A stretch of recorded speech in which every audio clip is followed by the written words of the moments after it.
Hey people, Gossip John aqui, esse é meu canal Sincerateca e no vídeo de hoje eu vim conversar com vocês sobre dois livros que eu li em leitura coletiva nesse ano de 2024 e que eu amei demais e precisava fazer um vídeo para conversar especialmente sobre eles. Vamos bater um papo sobre Olhos da Água e Daqui para Baixo?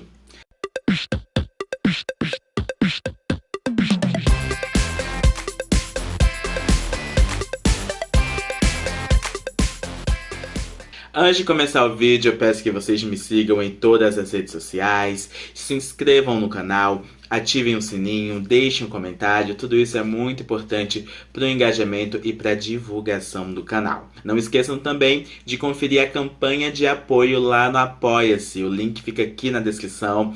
Apoiando com qualquer valor, vocês estão ajudando muito na continuidade do meu trabalho. Olhos da Água, da Conceição Evaristo, foi o primeiro livro lido em conjunto aqui no canal no ano de 2024. Foi o primeiro livro da LC do Gossip. Essa leitura foi muito especial, porque nesse livro nós temos um compilado de contos que retratam ali a realidade da mulher periférica brasileira. É um livro muito focado na vida de mulheres, de diferentes mulheres, mas que passam por uma realidade muito difícil atravessada pelo racismo. Claro, tem um ou outro conto que trazem um olhar masculino, que trazem ali um protagonismo masculino, mas a autora prezou principalmente por histórias femininas. Como eu disse anteriormente, esse livro foi uma leitura coletiva, então desde o início as pessoas estavam lendo esses contos, devorando esses contos e relatando o quanto elas estavam impactadas e impressionadas, porque a Conceição foi muito visceral aqui nessa escrita. Ela mostrou essa realidade de uma forma realmente muito dura, mas é um livro extremamente necessário porque, infelizmente, é uma realidade brasileira.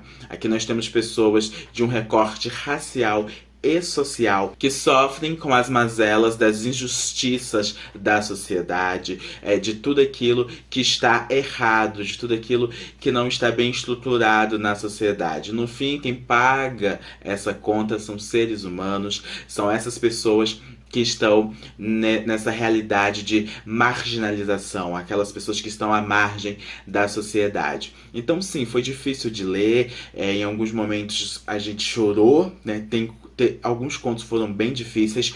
Para mim, em especial, o conto da menina que está procurando a irmã e acaba sendo assassinada por bala perdida. Esse conto foi muito duro, porque ali a gente vê como sonhos são enterrados, como possibilidade de futuro simplesmente se esvai. É uma vida ceifada, uma possibilidade de mudança ceifada naquele momento. Então, para mim foi muito duro ler aquilo, principalmente sabendo da realidade atual brasileira, porque a gente passa por muitos desses casos, não são um ou dois, são vários. Nos jornais, o tempo inteiro, a gente se depara com casos de crianças que foram mortas em comunidade, em tiroteio, por bala perdida. É um desespero, é uma tristeza muito grande, é uma revolta, porque as coisas não mudam, parece que nada está sendo feito.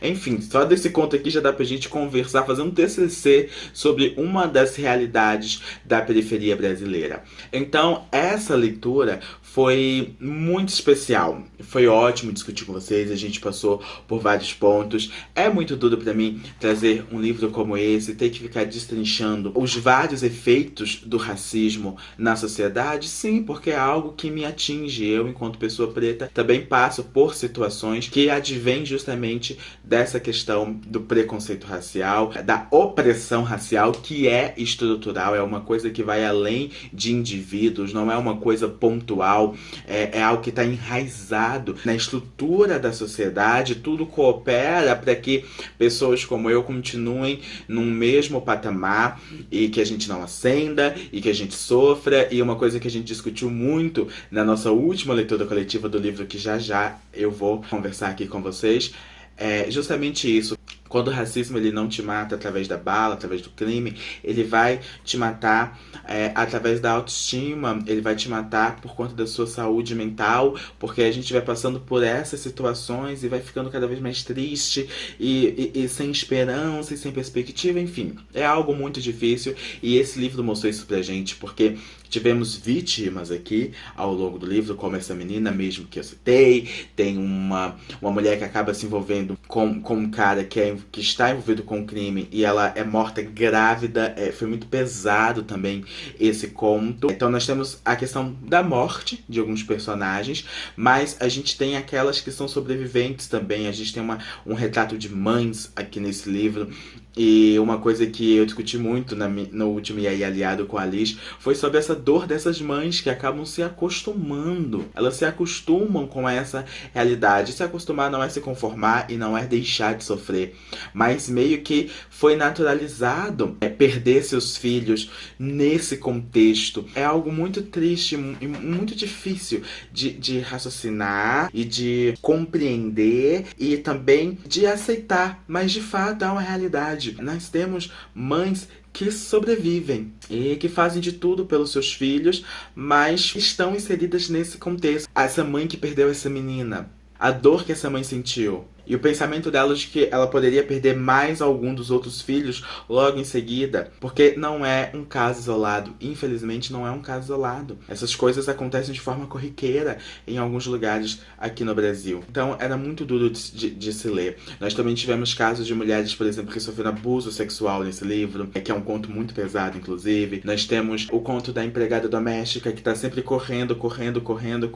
Ela tá sempre correndo. É uma analogia, ela tá sempre correndo, tentando chegar lá, mas parece que ela nunca chega lá. Você corre e parece que você nunca chega na linha de chegada. De fato, são situações revoltantes, entristecedoras e muito difíceis, mas de extrema importância. Essa coletânea de contos aqui, ela pode ter esse aspecto duro, mas é uma coletânea de contos escrita por uma mulher preta, por uma mulher de periferia. A Conceição Evaristo tem essa origem numa periferia de Belo Horizonte, então o que ela escreveu aqui é a realidade que ela viu, a realidade que ela testemunhou, a realidade que ela viveu. Então não tem como tirar toda a importância de um livro como esse. Eu amei ter começado o ano com Olhos da Água, já comecei o ano com 5 estrelas, com favoritado.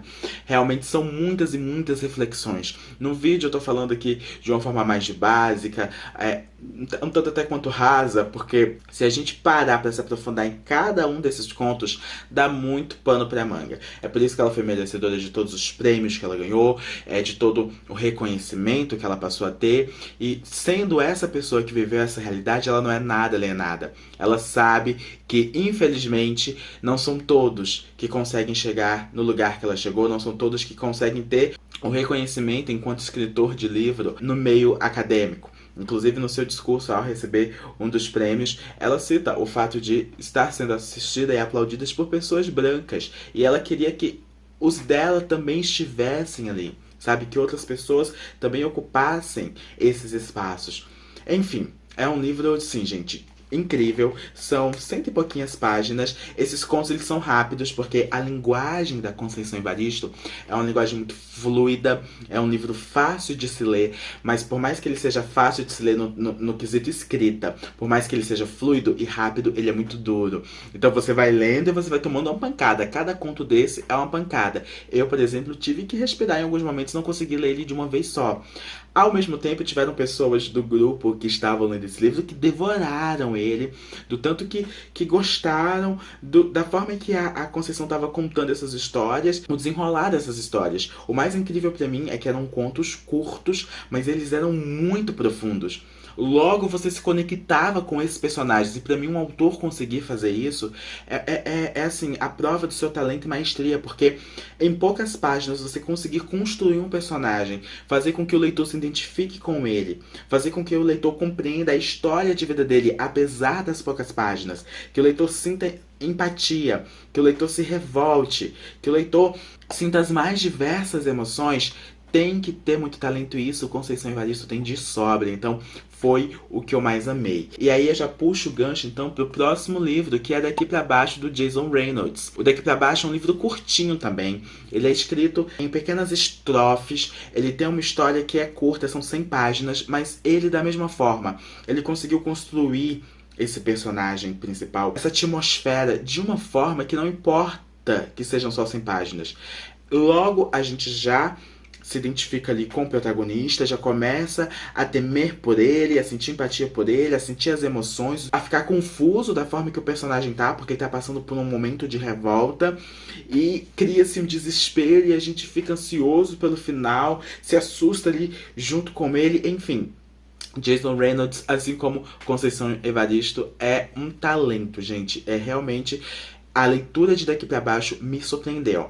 Mas do que fala Daqui Pra Baixo? Daqui Pra Baixo conta a história do Will. O Will acabou de perder o seu irmão. O irmão dele foi assassinado. Então, o Will decide que ele vai se vingar. Ele pega uma arma, que inclusive era do Sean, que era o irmão dele, que tá ali guardada na gaveta.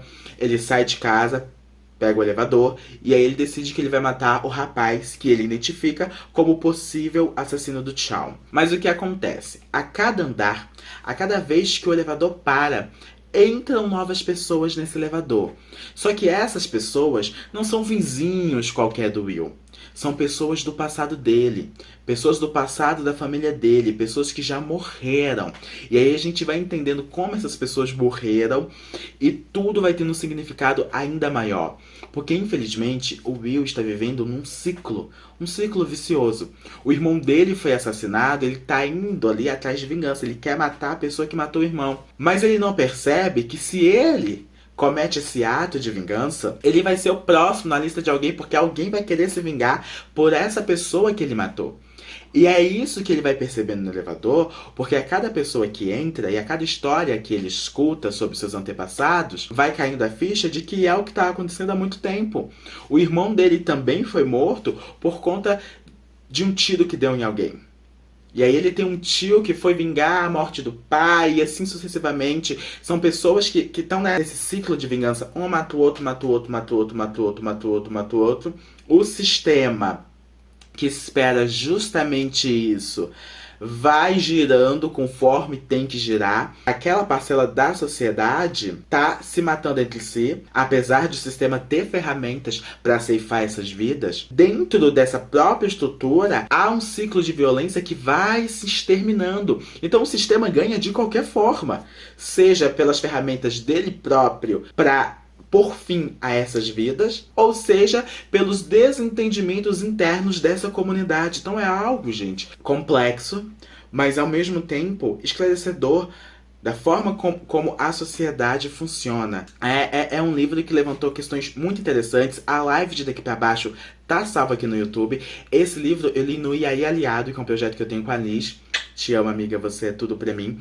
E dei 5 estrelas também, porque realmente eu me senti ali dentro daquele elevador. O autor escreveu de uma forma que eu consegui me colocar naquela situação. Em Olhos da Água, como eu disse, o olhar estava principalmente no feminino. Ele era focado principalmente em mulheres e mulheres adultas e as situações que elas viviam ali para se manter e manter os filhos. Enfim, era mais por esse olhar. Aqui Daqui Pra Baixo, a gente tem esse olhar do adolescente, do jovem que decide vingar a morte de um irmão, de um jovem que acaba sendo atraído por um mundo de crime, de dinheiro fácil, enfim. Então a gente tem esse outro lado da moeda. A gente tem essa perspectiva de por que as pessoas escolheram isso. Dentro do elevador, por exemplo, entra um tio do Will, que foi assassinado também, mas que matou alguma pessoa em algum momento. E ele tinha um sonho de ser cineasta. Mas aí, para conseguir comprar ali a câmera e tudo mais, ele decide fazer um trabalho fácil. Claro, nesse contexto de crime. E pra ele vai ser só esse, só pra eu comprar minha câmera e acabou. Só que ele é super seduzido pelo dinheiro que ele ganhou e por aquele mundo e decide continuar. E ele não continua por muito tempo, porque a gente sabe como esse ciclo do crime, ele tem hora marcada. Pouco tempo depois, ele morreu. Então é isso, né? No Daqui Pra Baixo a gente tem esse outro lado da moeda, esse outro olhar, foi mais uma leitura enriquecedora. Fico muito feliz dessas duas leituras terem sido leituras coletivas, porque deu pra gente conversar, deu pra gente discutir. Eu fiquei bem tocado com Daqui Pra Baixo, a Liz chorou em live pra quem tava assistindo. Realmente são histórias muito reais. Eu acho que o que mais dói em Daqui Pra Baixo, o que mais dói em Olhos da Água, é saber que não é ficção. Infelizmente, gente, aquela realidade ela não é fantasiosa. Não é que o autor tirou aquilo do nada. Tudo ali vem de fato de uma estrutura social, de uma realidade social, de coisas que pessoas estão vivendo. É muito tudo pra gente saber que quando a gente escolhe um livro de ficção, na verdade a gente está falando de não ficção. Porque por mais que aqueles personagens tenham sido elaborados por autores, seja daqui para baixo os personagens de Olhos da Água, eles são retrato de pessoas reais, de uma realidade constante. Enquanto eu tô gravando esse vídeo aqui pra vocês, tem gente vivendo isso. Tem gente passando por isso. Enquanto eu tô gravando esse vídeo pra vocês, alguma pessoa pode estar sendo morta. Vítima de bala perdida numa dessas comunidades, morta no meio desses confrontos. Ou, nesse tipo de caso, morta nesse ciclo do crime mesmo, que a pessoa acaba se metendo no meio dessa engrenagem, não conseguindo sair. Então, é algo que a gente vive, que está acontecendo à nossa volta. Isso foi o mais impactante pra gente. Enfim, eu quis trazer esse vídeo pra ter um vídeo, porque eu sei que nem todo mundo consegue assistir live é grande, e a gente conversa muito, né? Mas eu falei, eu preciso deixar então registrado a minha opinião sobre esses dois livros, Daqui Pra Baixo e Olhos da Água, 2 livros 5 estrelas e favoritados, 2 que com certeza vão estar lá no final do ano, nos meus melhores do ano. Eu precisava registrar para deixar aqui, ter um vídeo específico sobre isso, e quem não conseguiu ler durante a leitura coletiva, eu super recomendo, tá? Leiam Olhos da Água, leiam Daqui Pra Baixo, são livros curtos, como eu falei, às vezes vocês estão cansados dos livros de 300, 400 páginas que vocês estão lendo, peguem esses livros que são menores, não são menos densos, mas é muito importante que esses livros sejam lidos, que esses livros sejam divulgados. Então, esse aqui é o meu papel. E quero dizer que realmente fiquei muito feliz de ter feito essas leituras e agradeço a todo mundo que está apoiando nesse sentido, de estar participando, lendo esses livros comigo, ou pelo menos comentando, estando ali presente nas lives, dando like aqui nesse vídeo e comentando aqui também. Isso é muito importante para mim, muito animador. E, enfim, meu papel aqui é esse. Gente, fazia um tempo que eu não gravava vídeo, mas off agora, deixando a coisa mais leve. Eu tô me sentindo tão bonito. Olha, gente, eu tô tão gatinho. Que eu, ó, cortei o meu cabelo, me valorizei. Tô nessa vibe assim, sabe? Que ó, amei fazer o vídeo. Agradeço de coração a todo mundo que assistiu até aqui. Conheçam a campanha de apoio, como eu falei. Tá aqui embaixo, na descrição do vídeo. Aqui sobe os nomes dos apoiadores lindos, maravilhosos que estão apoiando o canal. Muito obrigado. E semana que vem tem mais, tá? Semana que vem tem mais vídeo. Até a próxima. XOXO. Gaspidião.